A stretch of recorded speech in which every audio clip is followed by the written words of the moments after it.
They then pick out a strange ape that walks upright like a human being, that is very curious about the pygmies and will follow them through the forest sometimes, right up to a gigantic spider called the FoFi, which means giant spider, that's about at least 3 or 4 feet across, looking much like a tarantula. So if we can come back with just one of those, it will advance our cause tremendously. You mentioned a spider in the Congo Basin. Was it 3 feet across?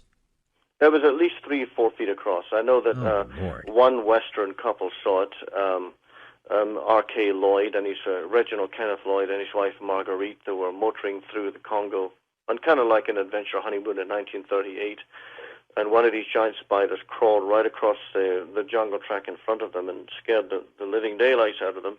I know their daughter, Margaret, who lives in England, and she provided me with a wonderful photograph of her parents and a detailed account of the giant spider that they saw. And amazingly, this giant spider is also known in Cameroon to the pygmies there, and they've given us more information on it. 3 to 4 feet across. I killed a spider in the bathroom this morning. It may be the size of my thumbnail, and I'm still trying to recover from that. So, well, I don't like spiders either.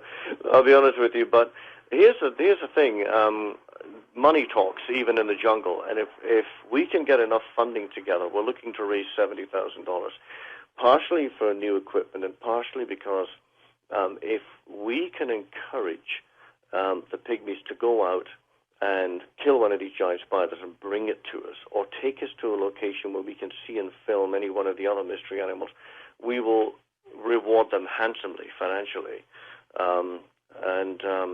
That would go a long way to helping them build their plantations and improve their living conditions and so on. I'll throw 70,000 into the pot. Have them kill them all. They'll never kill them or killing baby, but certainly... No, those spiders. The spiders, Bill. I'm talking about those spiders. Well, the place is full of spiders. Bigger than your hand is the most common ones you see. And so we make sure that our tents are zipped up tight at night, I can tell you. Well, I haven't seen any tarantulas 4 feet across, but I can tell you that the tribes people, and here's where I could really, bang my head off the wall. When I first went to Cameroon in November 2000 with David Wetzel from Concord, New Hampshire, I forgot to ask them about these giant forest spiders. When I went back in 2001 with a Discovery Channel film crew, I then asked the chief of the pygmies of that area, his name is Timbo, about the giant spiders, and he looked at me and said, well, sir, through a translator, if you had asked me that question when you were here last year, I could have taken you to a place where one of these giant spiders was very near a village in the forest. Because what they tend to do is they make a trap or some kind of dwelling similar in shape to a pygmy hut made out of leaves and everything. And their eggs are peanut-sized, white eggs.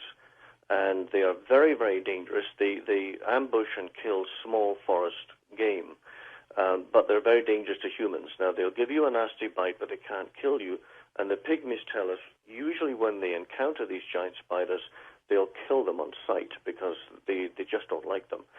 So this is why we're determined to get back better funded next year so we can offer them a financial reward, okay, if to kill one of these things and present it to us. And if they can do that, and you email me, my address here, wgibbons.shaw.ca, I will make sure that you're one of the first people to see the evidence. One of history's most terrifying giant spider sightings took place in the jungles of the Congo in Central Africa.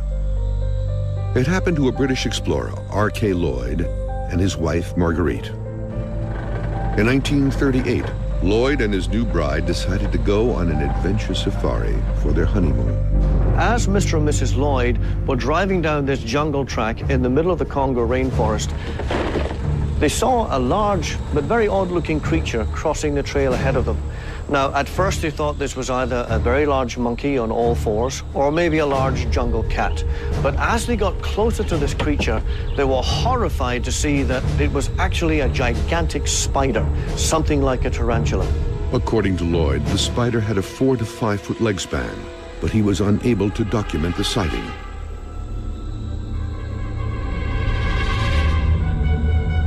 As Lloyd reached for his camera, the giant spider scurried back into the forest and disappeared. Back in the old days of colonial Africa, explorers, big game hunters, from time to time they encounter strange animals, including giant spiders, but they often don't report these observations for fear of just being ridiculed. After all, who's going to believe a story about a spider with a leg span of 4 or 5 feet? That's almost as big as a human being.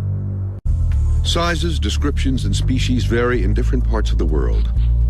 But on the extreme end of the spectrum, eyewitnesses describe specimens up to 5 feet across, with huge fangs and hairy bodies the size of small dogs.